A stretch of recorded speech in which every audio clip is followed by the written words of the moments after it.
Il y a quelques jours, la Zambie fermait sa frontière au niveau des Kasumbalesa après que Kinshasa ait pris la décision d'interdire l'importation de bières et boissons gazeuses, paralysant les activités transfrontalières dans cette partie du pays. Depuis lors, des discussions ont été engagées avec Lusaka pour aboutir à la réouverture de la frontière. Mais que pouvons-nous retenir de la situation actuelle au poste frontalier de Kasumbalesa? Vous suivrez les explications de notre correspondant dans l'espace Katangé. La Belgique prête à appuyer la RDC dans la mise en œuvre des réformes dans le secteur financier. Le ministre des Finances, Doudou Mbali Koundé, en a discuté avec l'ambassadrice du Royaume de Belgique au Congo-Kinshasa. Les développements de ces titres étant d'autres dans le corps de ce magazine Fiscalité et Développement dans une présentation signée Bienvenue Mwela Moukindi. Agence Galaxy Media, la passion de développer la RDC. C'est un réel plaisir pour moi de vous présenter ce nouveau numéro de Fiscalité et Développement, magazine spécialisé en finances publiques, dossiers économiques et questions de développement en République démocratique du Congo. À la suite de la mesure portant suspension pour une année d'interdiction, l'importation de bières et boissons gazeuses en République démocratique du Congo, mesure prise en juin dernier par le ministre national du Commerce extérieur, la Zambie a réagi à la semaine en fermant la frontière avec la RDC. Des pourparlers ont donc été engagés entre les deux parties cette semaine.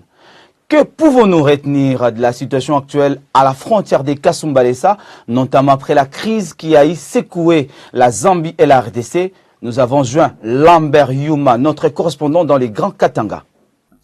Oui, bienvenue Mwela. Que retenir de la situation à la frontière entre la RDC et la Zambie? Eh bien, la grande nouvelle, c'est que les barrières sont tombées entre les deux pays. La frontière s'est donc réouverte le mardi 13 août de l'année en cours à Kasumbalesa, à Sakania ainsi qu'à Mokambo après 3 jours de fermeture décidée unilatéralement par la République de la Zambie. Vous l'avez si bien dit, bienvenue, et prenez besoin de le rappeler quand cette fermeture de la frontière du côté zambien faisait suite à la mise en application de la douane par la douane congolaise des dernières mesures de sauvegarde de l'industrie congolaise. Mesures décidées par le ministre du Commerce extérieur interdisant pour une année l'importation de certains produits dont les bières, les boissons gazeuses, les ciments et autres. Il fallait donc harmoniser les rapports entre les deux pays. Une bipartite a donc vite été programmée et s'est tenue à Lubumbashi le 12 août dernier. Paluku, ministre congolais du commerce extérieur, a fait le déplacement de Lubumbashi et a conduit la partie congolaise aux discussions qui ont eu lieu au gouvernorat du Haut-Katanga. La délégation zambienne a été sous la direction du ministre zambien du commerce et industrie, Chipokamu Lenga. Le communiqué final a donc annoncé d'un côté la reprise des activités au poste frontalier fermé, Kasumbalesa, Mokambo et Sakania, et d'autre la surséance de l'interdiction d'importation des produits visés par le décret Paluku, et ce pendant 30 jours. Le temps de permettre une transition en douce vers l'arrêt complet du passage des bières et autres produits frappés. Autrement dit, les produits commandés avant la mise en application de la mesure qui stoppe l'importation de ces poissons et autres peuvent entrer en République démocratique du Congo. C'est donc un moratoire d'1 mois. Les deux parties se conforment ainsi aux prescrits des termes de coopération qui les lient à travers les zones économiques et douanières internationales. L'on retiendra aussi que cette chambre de discussion entre les deux pays a permis à la RDC d'exiger encore une fois à la Zambie de ne plus permettre les actes répréhensibles qui se posent sur le sol zambien et qui occasionnent des pertes en termes de droits de douane dans l'administration congolaise. Il s'agit ici d'un phénomène plus que récurrent, la rupture du côté zambien des charges, des marchandises en transit vers la RDC. Ici, je voudrais un peu expliquer ce qui se passe. Les marchandises viennent de la Chine, de la Turquie ou de n'importe quel pays. Elles sont identifiées et suivies et même enregistrées, par exemple à Dar es Salaam. Mais une fois arrivé à Kasumbalesa, une bonne partie des cargaisons disparaissent et perdent la traçabilité du côté zambien. notamment nous l'avons dit à Kasumbalesa. Il se passe que, sous l'œil complice de la douane et de la sécurité zambienne, un conteneur de 40 pieds destiné au Congo, par exemple, peut être indûment ouvert, déchargé en Zambie et décomposé en petites quantités. Ces petites quantités sont soit transportées par des vélos pour passer par le couloir piétonnier et ne payer que des miettes, soit alors elles traversent nutamment la frontière poreuse en contrebande avant de se faire transporter par des voitures spéciales à l'apparence anodine, les fameuses Probox. Ainsi donc, 10 ou 12 voitures, chargées à l'excès d'ailleurs, peuvent répartir la charge d'un conteneur et passer inaperçues comme simple marchandise, effaçant ainsi la traçabilité du conteneur d'origine enregistré en provenance de tel ou tel autre pays, et même sa valeur en douane marchande disparaît. Et alors, en ce moment-là, d'importantes sommes d'argent en termes de frais de douane, si le conteneur devait entrer au pays normalement, sont éludés. C'est donc un manque à gagner, sérieux en dollars américains, qui échappe au trésor public. Si ces fragmentations dénoncées aujourd'hui sont opérées du côté de la Zambie, eh bien, en RDC, ce sont les hommes en uniforme, notamment ceux qui encadrent cette contrebande. La route de Kasumbalesa est jonchée d'hommes en uniforme qui sèment la terreur la nuit. La contrebande est appelée ici Bilanga. En dehors des hommes en uniforme, il convient de citer aussi l'incivisme de certains partis politiques implantés dans la zone frontalière. En effet, des partis politiques de la plateforme de l'Union sacrée, notamment, il faut le dire, ont même implanté leur bureau sur la ceinture frontalière de Kasumbalesa, appelée ici Base Bilanga. Ces bureaux, pourtant détruits et délogés il y a quelques années, perçoivent aujourd'hui indûment, en parallèle de l'administration douanière, les frais de douane des produits entrés en contrebande. Il est clair qu'il nous faut aussi une discipline du côté congolais, lorsque nous exigeons de la Zambie l'arrêt de ce phénomène des ruptures des charges tant décriées. Pour terminer, toujours en ce qui concerne l'importation des bières et des boissons gazeuses, le ciel ne s'est pas, en réalité, définitivement éclairci. Car s'il est accordé aujourd'hui l'importation des produits brassicoles, ces derniers doivent, être soumis aux droits et aux codes des accises. Les produits de la Zambie devraient être estampillés, porter donc le timbre avant d'entrer sur le sol congolais, tel que l'exige le système de traçabilité des produits d'accises mis en chantier par la DGDA. Et là, si la douane congolaise, appelée à maximiser les recettes pour le gouvernement, actionnait cette manette exigeant le marquage des timbres sur les produits d'accises en provenance de l'extérieur, donc en provenance de la Zambie aussi, eh bien, la guerre commerciale entre les deux pays, la Zambie et la RDC, est loin, très loin, d'être finie. Depuis Lubumbashi, Lambert Yuma pour Fiscalité et Développement. Lors du briefing des presses du mercredi 14 août dernier, organisé par les ministres de la Communication et Médias Patrick Mouyaya, le ministre du Commerce extérieur Julien Paluku Kaonga a expliqué les raisons de la décision d'interdire l'importation de certaines marchandises pour une durée d'1 année sur l'ensemble du territoire national. On l'écoute. Le cas que nous avons connu en RDC s'est appuyé sur 3 ou 4 pratiques. La première pratique observée dans le commerce international, c'est que tous les États voisins de la RDC, ils pratiquent ce qu'on appelle le transbordement des marchandises. Ça veut dire quoi? 1 ou 2 conteneurs quittent la Chine. Ces conteneurs arrivent au Kenya, il arrive en Ouganda, il arrive au Rwanda, il arrive en Tanzanie, il arrive à Lusaka, il arrive à Luanda.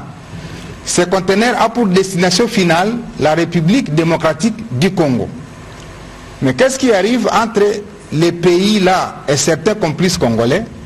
Ils ouvrent les conteneurs sur les territoires étrangers alors qu'il était destiné à la RDC. Quand ils l'ouvrent, ils font en sorte que maintenant ces marchandises atteignent la RDC bénéficiant du régime des transactions transfrontalières. Ça fait que le pays de transit qui a ouvert les conteneurs, lui a gagné en recette parce qu'il a facturé ses conteneurs soit 10 000, 20 000, 30 000 $. Si c'est 1000 conteneurs de la RDC, il a 50 millions comme ça. Et les marchandises, lorsque maintenant ils vont quitter ces pays voisins, ils viennent soit par vélo, ils viennent soit par trottinette, ils viennent soit par petits véhicules bénéficiant du régime du commerce transfrontalier. Et vous allez voir à Kasumbalesa, à Goma, à Kasindi, des passages comme ça de vélos. Il y a des vélos qui peuvent transporter presque 1 tonne. Deuxième pratique, ça s'appelle dumping. Le dumping est utilisé par les pays qui amènent dans d'autres pays leurs biens en les vendant presque moins cher que le prix qu'ils pratiquent est chez eux et le prix qui est pratiqué est dans les pays exportateurs. Je donne l'exemple. Vous avez une bouteille du sucré qui coûte l'équivalent de 2000 francs. Et c'est qu'en Angola ou à Lusaka ou je ne sais pas, en Ouganda, cette bouteille-là, pour venir prendre nos devises, il accepte qu'il soit vendu à 600 francs au Congo. Mais comme c'est une recette d'exportation, on ne va pas amener les francs en Ouganda, au Rwanda, en Angola ou à Lusaka. On va amener les dollars. Alors lui va permettre de perdre sur les prix du bien, mais gagner sur le rapatriement des devises. Et c'est ce qui fait que, finalement, nous connaissons beaucoup de problèmes de fluctuations monétaires. Il y a une troisième pratique qu'on appelle la subvention de l'État. C'est-à-dire, les États constatent qu'il y a un problème de production au niveau intérieur. Ils subventionnent l'agriculture, par exemple, pour baisser un peu le coût de production. Mais ils le font pour leur population. Mais comme ils ont en face un grand pays comme la RDC avec 100 millions d'habitants, malgré le fait d'avoir subventionné leur agriculture, ils permettent que ces biens subventionnés traversent les frontières pour aller tuer les marchés chez les autres. Voilà le contexte que nous vivons en RDC et qui a poussé le gouvernement congolais à se servir d'un instrument puissant qui est l'accord de l'Organisation mondiale du commerce, l'OMC, à son article 6, qui prévoit ce qu'on appelle les mesures de sauvegarde. Lorsqu'un État constate que sa production est menacée, il est en droit de prendre des mesures de sauvegarde pour protéger sa production. Retour à la douane congolaise où son directeur général Bernard Kabessé Moussangu et le président de la délégation syndicale nationale Désiré Itegua se sont convenus lors de la signature du cahier des charges du banc syndical de respecter les accords sur plusieurs revendications soulevées entre les deux parties en vue d'améliorer les conditions de travail et la sécurité de l'emploi des Gabelous. Geneviève Misegele et Armel Ngoma pour le reportage. Signature du cahier des charges entre l'employeur et le bon syndical. Poignée des mains. Et échange des signateurs entre le directeur général des douanes et accises, Bernard Kabessé Moussangu, et le président de la délégation syndicale nationale, Désiré Itegua. Cette cérémonie marque la fin des travaux qui se sont déroulés la semaine dernière. Pendant 3 jours, soit du 6 au 8 août 2024 à Sultani Hotel, il y a eu des travaux mixtes d'évaluation du cahier des charges du bon syndical entre l'employeur et la délégation syndicale. Les mardis 13 août 2024 à la Direction générale des douanes et accises, les deux parties viennent à travers le processus du dialogue social convenir sur plusieurs accords qui reflètent les revendications des cadres et agents sur les réalités et l'environnement de l'administration douanière.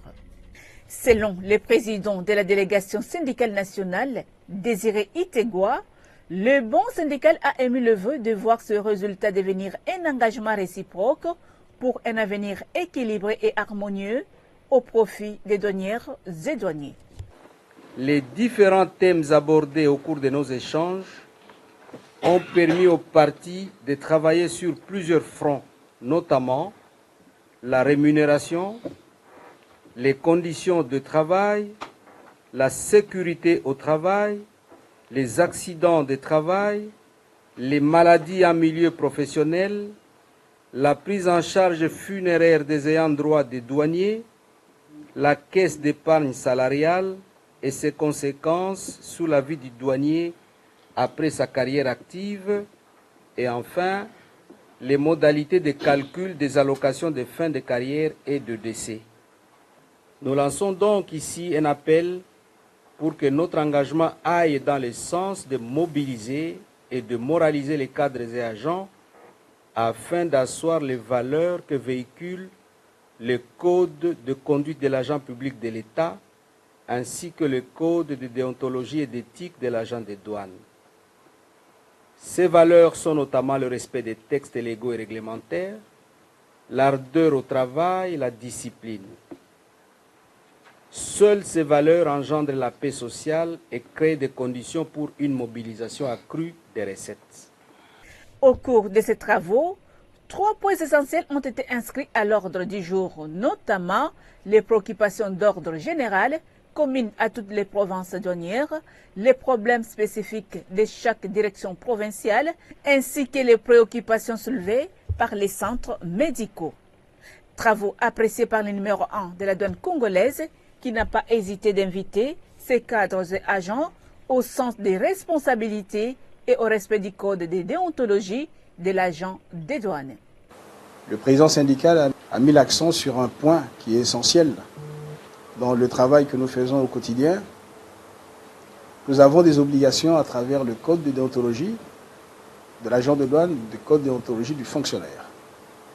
Chacun doit, à quelque degré que ce soit, pour autant qu'il a des tâches à poser dans le service public, prendre la mesure des responsabilités des tâches qu'il pose et pouvoir comprendre que le service public a des exigences et que chacun doit pouvoir œuvrer sous le sceau de l'éthique. C'est une des valeurs cardinales que nous prenons et je vais inviter la délégation syndicale à pouvoir dans un mouvement de vulgarisation. À la fin de ces travaux, une méthodologie de travail a été définie qui consiste à exposer à l'attention du bon syndical les éléments de réponse à son cahier de charges. Prenons ces communiqués à l'attention du public qui nous vient de la DGDA qui interpelle sur une prétendue vente aux enchères des automobiles qui circulent sur les réseaux sociaux. La lecture est faite par Jocelyn Lomba Baba. La Direction générale des douanes et accises, DGDA en sigle, informe les publics que 2 faux communiqués au nom de la DGDA circulent dans les réseaux sociaux faisant état d'une prétendue vente aux enchères des automobiles de l'année 2024 qui aurait lieu les 15 août et les 17 août 2024 pour lesquelles la souscription s'élève respectivement à 100 et 200 $. La DGDA demande au public de ne pas se fier à ces communiqués qui sont l'œuvre des inciviques et l'exhorte à se référer aux canaux officiels de la DGDA ci-dessous pour toute information qui la concerne. Site web www.douane.gouv.cd, X @douane-RDC, Instagram @douane-RD-Congo, Facebook @DGDA RDC. Numéro de contact plus 243 82 19 20 215. Adresse mail contact@douane.gouv.cd et info@douane.gouv.cd. Fête à Kinshasa le 15 août 2024 pour le directeur général en congé, le directeur général adjoint en charge des questions techniques, Baouna Mabolia Jean-Louis. Un communiqué de la direction provinciale de la DGDA Kinshasa Aéroport. Il porte sur la vente aux enchères qui aura lieu dans les jours qui viennent. Les détails dans cette lecture de Myriel Makessé. La direction provinciale de la DGDA Kinshasa Aéroport porte à la connaissance du public qu'une vente aux enchères aura lieu à son siège administratif 6 au numéro 5, 18e rue, route de Poids-Lourds, à Kinshasa Limité du mardi 27 août au dimanche 8 septembre 2024 de 9h juste à 16h juste. Les listes des marchandises concernées sont à consulter sur les sites www.douane.gouv.cd et seront affichées au bureau de douane de l'aéroport international d'Ndjili ainsi qu'à l'adresse de son siège administratif si au renseigné. Quant à la visite de marchandises, elle se fera du 22 au 23 août 2024 à partir de 9h juste. Des mesures ont été prises par le gouvernement souminois contre la vie chère dans le but de soulager un tant soit peu le pouvoir d'achat de la population. Parmi ces mesures, il y a la suppression et la réduction de certains prélèvements fiscaux et parafiscaux. Et 9 produits alimentaires de grande consommation à l'importation sont concernés, notamment la viande, la volaille, les poissons salés, les maïs, les riz, l'huile végétale, les sucres et les laits en poudre. Ces mesures pourront impacter négativement sur les recettes de quelques services et établissements publics. Mais le gouvernement a choisi de soulager les pouvoirs d'achat de la population, a déclaré le vice-premier ministre de l'économie nationale, Daniel Mukoko Samba, lors du briefing de presse du lundi 12 août 2024, co-animé avec le ministre de la Communication et Médias, Patrick Mouyaya Katembwe. On écoute Daniel Mukoko Samba dans cet extrait choisi par Didi Mavambu, Nombolo Pepe. Est-ce qu'il y a un pays dans le monde qui, ces 2-3 dernières années, n'a pas pris de mesures pour protéger le pouvoir d'achat de ces populations? Tous les pays l'ont fait. Et ici, en République démocratique du Congo, aujourd'hui, nous avons 2 fronts. Le front sécuritaire et l'autre, c'est ce front intérieur sur la question du pouvoir d'achat.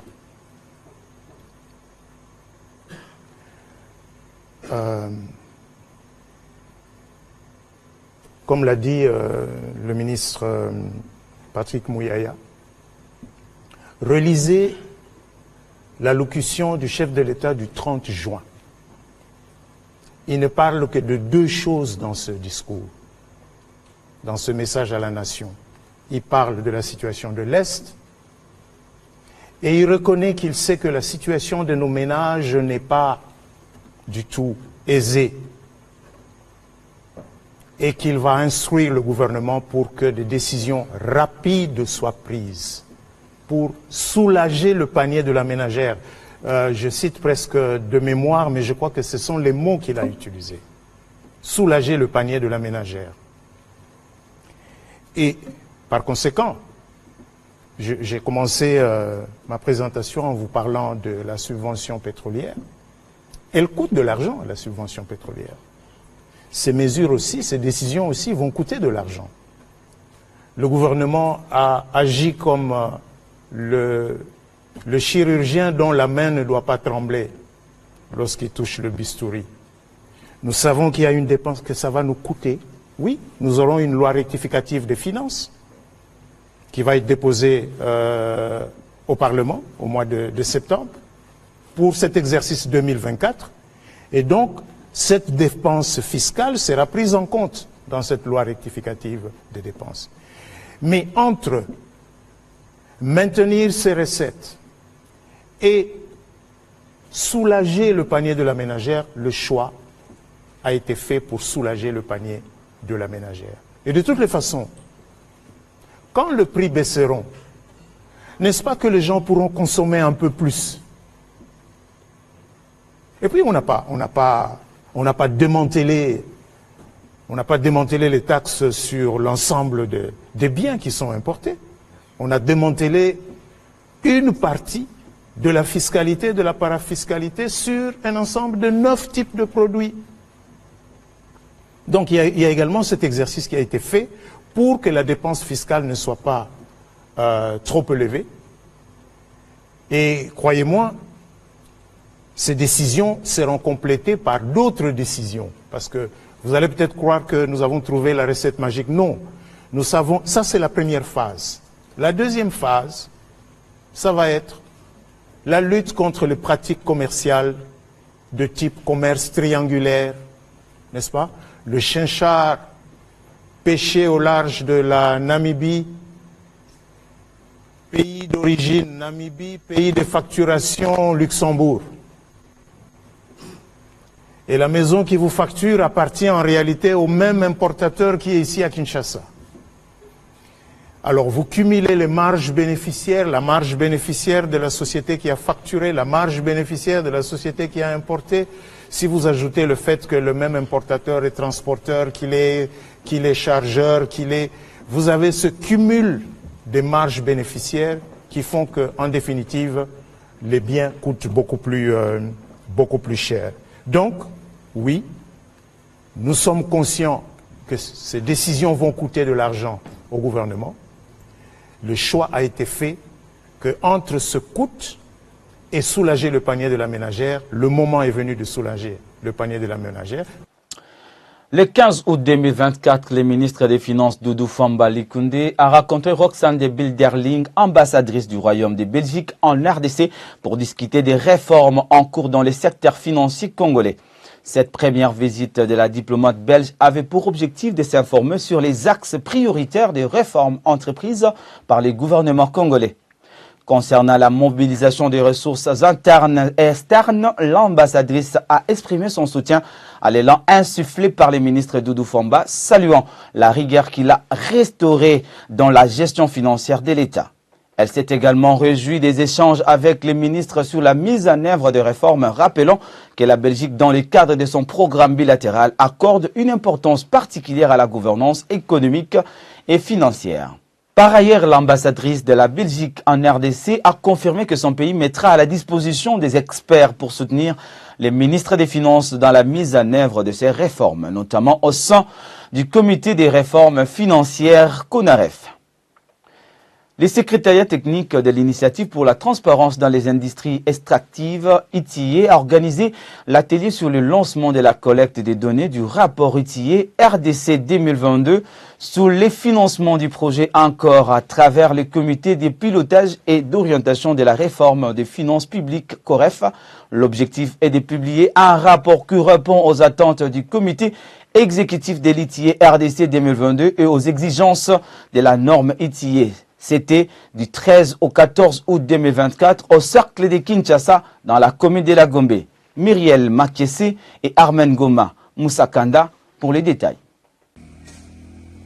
Durant 2 jours, les institutions publiques, la société civile, le ministère des Finances, les secteurs de mines, des hydrocarbures et les entreprises extractives se sont réunis autour de l'atelier sur le lancement de la collecte des données du rapport ITIE RDC 2022 pour échanger sur l'exhaustivité de l'information du rapport futur de la partie contextuelle et financière permettant d'avoir un rapport de qualité. L'initiative pour la transparence dans les industries extractives ITIE est une norme mondiale qui vise à améliorer la transparence dans la gestion des revenus tirés de l'extraction des ressources minières, gazières et pétrolières.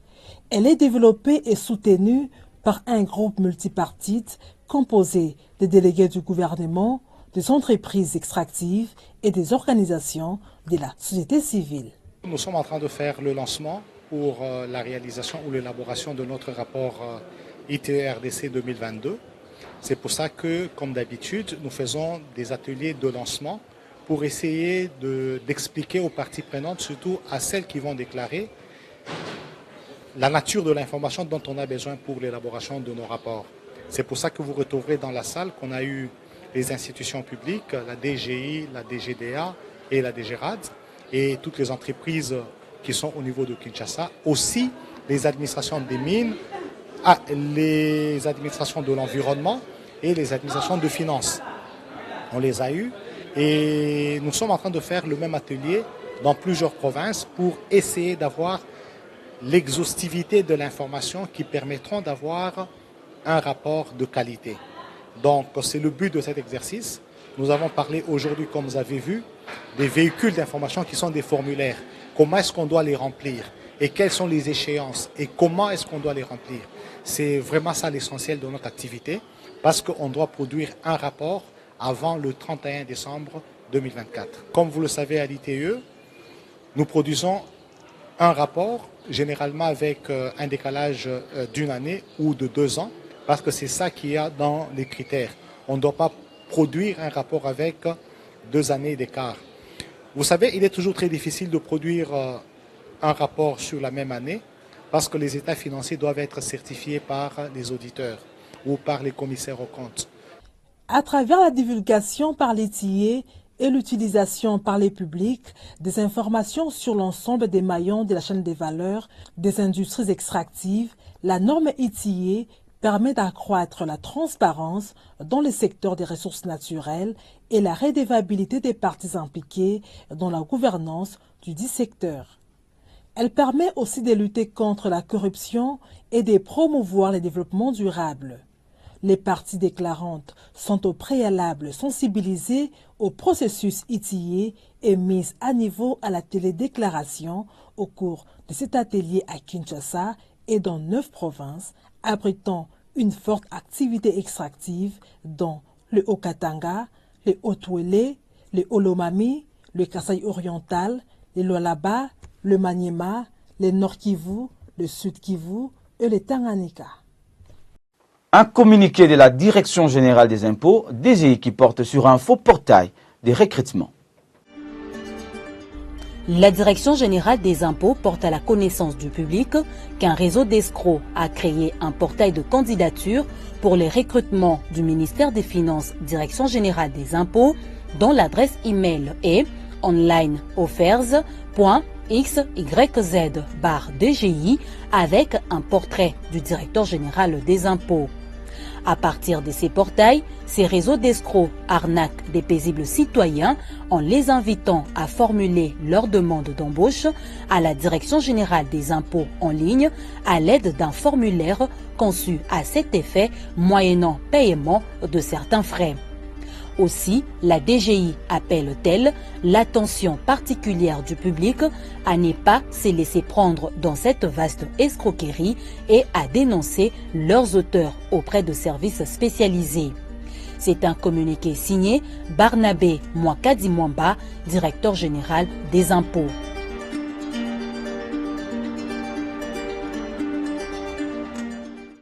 Au Kasaï oriental, l'entrepreneuriat quitte progressivement les secteurs informels pour les secteurs formels. Un portefeuille jadis confié aux secrétaires exécutifs et commissaires généraux, l'entrepreneuriat relève actuellement d'un ministère grâce aux jalons déjà posés. Retour sur les chemins parcourus par ces secteurs avec Emery Kazadi Chibangu, notre correspondant permanent en Bujimaï. Considéré comme alternative au secteur minier dans la diversification de l'économie du Kasaï oriental, l'entrepreneuriat figure parmi les portefeuilles attribués désormais à un ministre provincial aux côtés de petites et moyennes entreprises dans le gouvernement Mbwebwakapo. Inscrit au point 5 de son programme quinquennal, le gouverneur du Kasaï oriental prévoit d'accompagner les entrepreneurs durant son mandat à la tête de cette province pour booster l'entrepreneuriat. 5. L'industrie, l'entrepreneuriat et le climat des affaires. Encourager les investissements privés et la sous-traitance locale dans le secteur de l'industrie et des services. Faire un accompagnement spécial des jeunes, des femmes et des entrepreneurs locaux pour l'accès facile aux fonds d'investissement des structures d'accompagnement telles que Transform, FOGEC, FPI et autres institutions de microcrédit. Longtemps dans l'ombre, durant les régimes précédents, l'entrepreneuriat a fait du chemin depuis juillet 2022 au Kasaï oriental. En pionnier, le commissaire général du gouvernement sortant qui avait en sa charge ce secteur s'est dit heureux d'avoir posé le fondement de l'entrepreneuriat. Paulin Chibangumbonga évoque notamment la mise en place des structures de base. Et quand nous sommes arrivés, la première des choses, il a fallu avoir des services techniques pour pouvoir maintenant renforcer l'entrepreneuriat au Kasaï oriental. C'est comme ça qu'on a installé la direction provinciale de l'ARESPE, qui n'existait pas, pour être à côté de l'ANADEC qui existait déjà. On a fait un lobbying pour que la direction provinciale de FOGEC soit là, avec la lenteur administrative, je sais que c'est pour bientôt. C'est comme ça que les 3 établissements forment ce qu'on appelle les 3C. C'est-à-dire C comme capacitation, qui est l'ANADEC, C comme crédit, qui est FOGEC, et C comme contrat, qui est l'ARESPE. Ça forme les 3C. Bien que l'installation de la représentation du Fonds de garantie de l'entrepreneuriat au Congo traîne au Kasaï oriental, M. Paulin Chibangu s'est réjoui de la sélection de quelques entrepreneurs est-kassaïens qui ont eu à bénéficier d'un financement sous garantie du FOGEC. L'arrivée du programme Transform est aussi un pas de plus dans la matérialisation de l'entrepreneuriat au Kasaï oriental, selon M. Paulin Chibangu. Nous avons des gens qui ont bénéficié des crédits avec le FOGEC, ce qui n'a jamais existé dans la province du Kasaï oriental depuis que la province existe. Et cela a coïncidé aussi avec la mise en œuvre du projet Transform, où on doit créer la classe des millionnaires, comme le chef de l'État l'a toujours dit, avec les 300 millions qui sont en compétition. Voilà les actions que nous avons déjà commencé à poser depuis que nous sommes là. La nouvelle ministre provinciale en charge de l'entrepreneuriat pourrait ainsi bénéficier de jalons déjà posés et la tâche pourrait lui être facile. La province bénéficie déjà de plusieurs acquis, dont un guichet unique des entrepreneurs en vue d'organiser le secteur formel, pouvant permettre ainsi à la province de maximiser les recettes. Mais si un répertoire des entrepreneurs existe déjà, la RSP a lancé dernièrement une campagne d'enregistrement gratuit des entreprises dans la province. Est-ce un double emploi alors que le guichet unique pouvait fournir les informations nécessaires? La direction provinciale de la RSP Kasaï-Oriental n'a pas été disponible jusque-là à répondre à cette question et à faire un état des lieux de son action dans la province, même cas pour l'ANADEC. Toutes les démarches entreprises jusque-là n'ont pu aboutir auprès des responsables de ces deux structures. Le chemin étant déjà balisé pour l'entrepreneuriat au Kasaï-Oriental, il est important pour l'actuel responsable du secteur d'accompagner les entrepreneurs de la province afin qu'ils accèdent régulièrement au financement. Voilà qui pourrait ainsi et enfin permettre la diversification de l'économie du Kasaï-Oriental, créer de nouvelles richesses et contribuer à la maximisation des recettes en vue du développement de la province.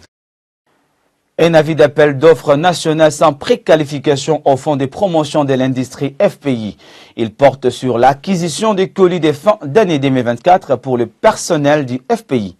La lecture est faite par Priska Sekana, l'UTT.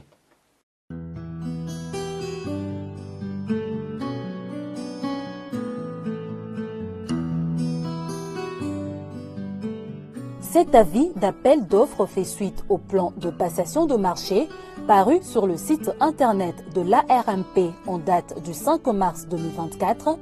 Le Fonds de promotion de l'industrie FPI, dans le cadre de son budget d'investissement, désire acquérir certains équipements et a l'intention d'utiliser une partie de ces fonds pour effectuer des paiements au titre du marché d'acquisition du colis des fins d'année 2024 pour le personnel du FPI en deux lots distincts. Le Fonds de promotion de l'industrie FPI sollicite des offres sous pli fermé de la part des candidats éligibles et répondant aux qualifications requises pour la fourniture du colis de fin d'année 2024 pour le personnel du FPI en deux lots distincts.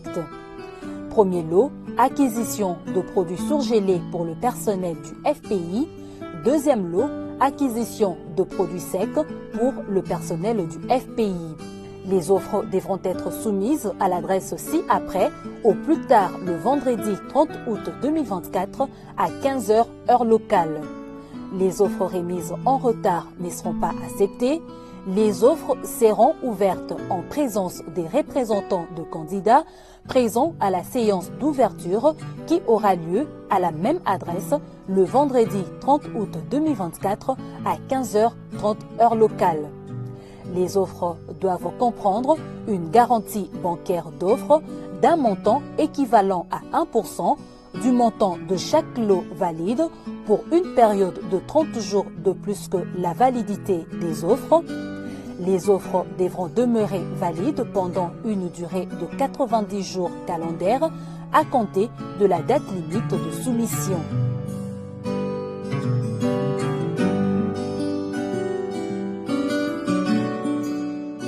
C'est un avis d'appel d'offres nationales sans préqualification signé.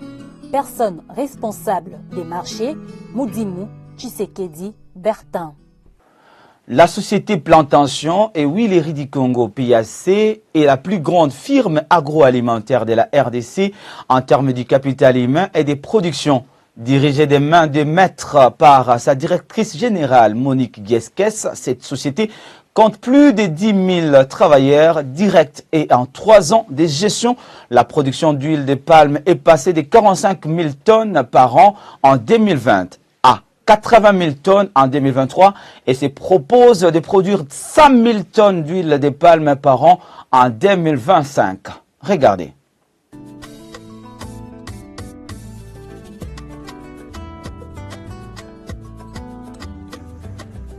En tant que l'un des plus grands producteurs d'huile de palme en Afrique centrale, Plantations et Huileries du Congo jouent un rôle clé dans le secteur agricole de la République démocratique du Congo, avec pour vision créer une prospérité partagée grâce à l'agribusiness. Existant depuis plus d'un siècle, PHC est la première société de production d'huile de palme en RDC. C'est sous le leadership congolais mis en place par l'actionnaire majoritaire, Kouramo Capital Management, la société est passée d'une production de 45 000 tonnes en 2021 à 80 000 tonnes en 2023. Et ce grâce au plan de travail et aux procédures opérationnelles sous le leadership de Madame Monique Gieskes. Pour faire fonctionner toutes les étendues plantées de palmiers à huile, soit plus de 100 000 hectares de terre au sein de ces concessions, il faut un apport humain conséquent. Pour cela, la société emploie 10 000 personnes avec des avantages sociaux, repartis entre Kinshasa et 3 provinces, précisément à Lokutu, Boteka et Yaligimba. Une fois l'huile produite, son circuit de mise en vente forme une attractivité qui touche des milliers de ménages indirectement, avec une approche qui permet de mettre en place une économie partagée, dont l'avantage est de participer activement à la condition des vies des populations, comme avec la construction et la mise à disposition de 24 écoles aux communautés, le forage et l'entretien de 70 bornes fontaines, la disposition de 3 centres de santé, 18 dispensaires et 4 hôpitaux pour contribuer à la fois au bien-être de la population qu'à son implication dans le processus de développement et de la vision qu'entretient PHC autour de la prospérité partagée. Et c'est dans ce cadre également que la société a lancé depuis septembre 2023 la Fondation PHC, en vue d'amplifier ses actions pour plus d'impact. Pour PHC, créer une prospérité partagée grâce à l'agribusiness, c'est appuyer les agriculteurs locaux dans la production des semences de bonne qualité de cultures vivrières. Toujours dans le cadre de la redynamisation des économies locales, PHC travaille avec les planteurs locaux à qui elle apporte un appui technique en leur octroyant des semences de qualité, produites par son centre de recherche d'agriculture tropicale, CREATI. PHC, créer une prospérité partagée grâce à l'agribusiness. Sur le marché d'échange, la Banque centrale du Congo affiche au vendredi 16 août 2024 un dollar américain à 2842,93 francs congolais, un euro à 3133,88 francs congolais, un franc CFA à 4,77 francs congolais et un rand, la monnaie sud-africaine, à 157,72 francs congolais. Au samedi 17 août 2024, au parallèle, cette fois-ci, les taux a varié entre 2800 et 2850 francs congolais, les dollars dans la majorité des communes de Kinshasa. À l'aéroport international d'Ndjili, la devise américaine s'est changée à 2800 francs congolais, 2850 francs congolais dans plusieurs supermarchés de la capitale congolaise, 2875 francs congolais sur l'avenue du Commerce dans la commune de la Gombe, 2850 francs congolais auprès des opérateurs de télécommunications, 2800 francs, c'est le taux observé à la fois à Lusambo dans la province du Sankuru, à Songololo dans la province du Congo central, à Iziro dans le Haut-Wele et à Kamina dans le Haut-Lomami. 2820 francs les dollars à Gadolité dans la province du Nord-Ubangi, 2840 en Mbujimaï dans les Kasaï orientales, même taux observé à Kenge dans la province du Kwango. Enfin, les pics du taux d'échange parmi les provinces contactées à l'intérieur du pays a été observé ce week-end à Kolesi dans la province du Lualaba où un dollar américain a valu 2880 francs congolais. Les nouvelles des cours des principales matières premières au deuxième fixing du samedi 17 août 2024, c'est avec Didi Mavambu Nombo Lopepe, Frédéric. Le cours du pétrole a terminé la semaine en baisse. À New York, le baril de l'or noir a valu 76,75 $, en baisse de 1,74%, et à Londres, 79,70 $, en chute de 1,57%. Baisse également de 0,28% pour le cours du gaz naturel négocié à 212 $ le kilowattheure. Le cours du cuivre a connu une hausse de 1,63%, se négociant à 9050,71 $ la tonne. Baisse par contre de 1,91% pour le prix du cobalt valant 25 631 $ la tonne, et le prix de l'once d'or s'est fixé à 2507,58 $.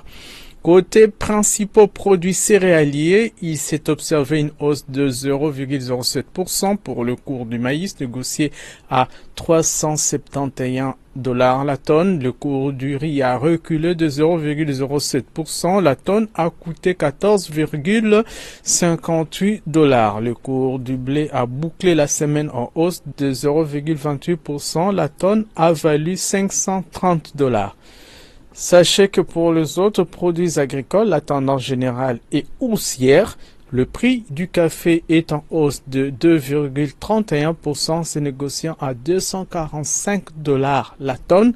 Le cours du cacao a connu aussi une montée évaluée à 1,79%, pesant 8 637 $ la tonne, hausse de 0,18% pour le cours du coton, négocié à 66 $ la tonne. Terminons ces magazines avec ces sketchs de sensibilisation au civisme fiscal et au respect des procédures légales concernant la garde policière qui s'est fait sous l'encadrement de la Direction générale des recettes administratives, judiciaires, domaniales et des participations des GERAD. Suivez.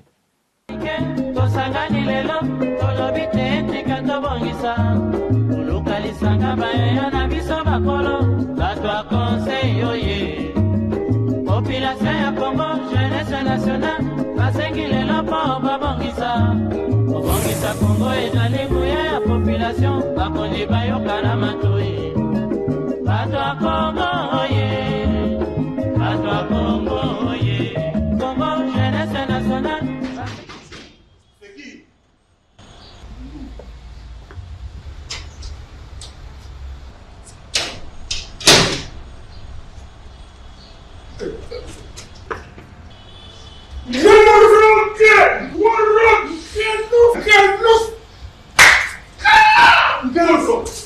Tu es devenu une autorité? Non. Un ministre? Non. Député? Rien. Général? Du tout. Colonel? Rien, non. Mais pourquoi s'être entouré des policiers comme ça? Tu les as eu où?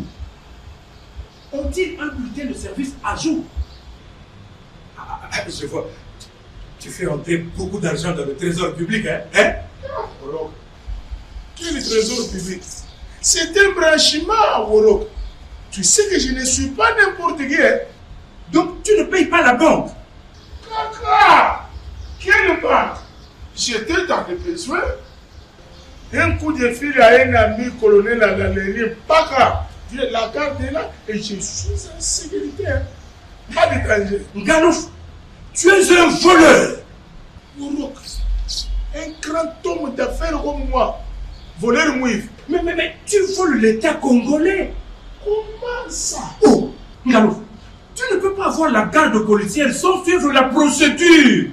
Mais tu cours un grand danger. En cas d'incident, ou bien coup de barre avec mort d'homme. Ça va la main.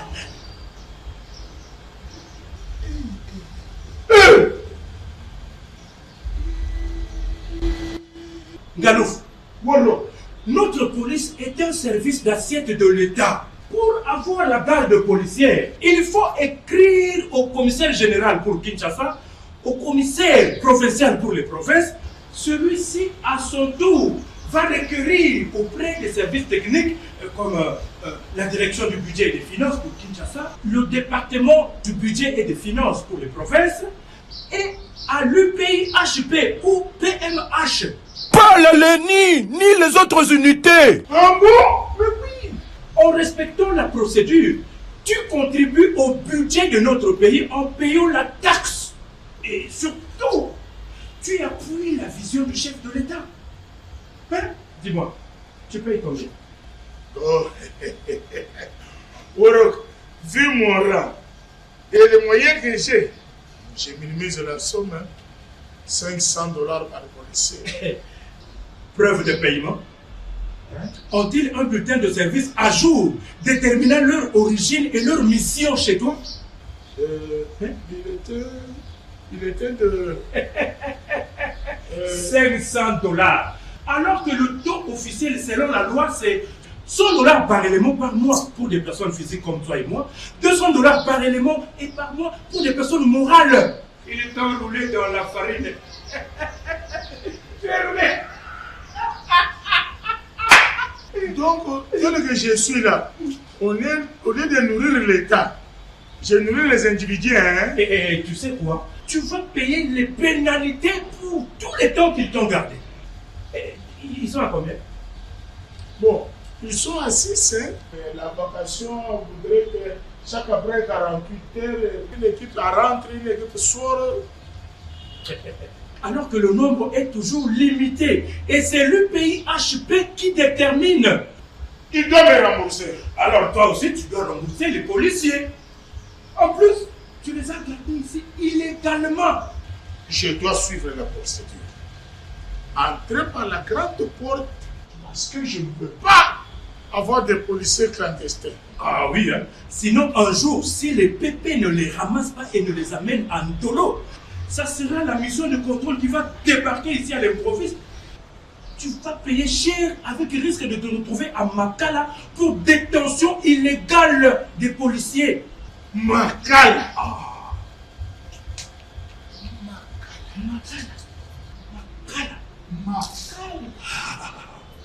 Vous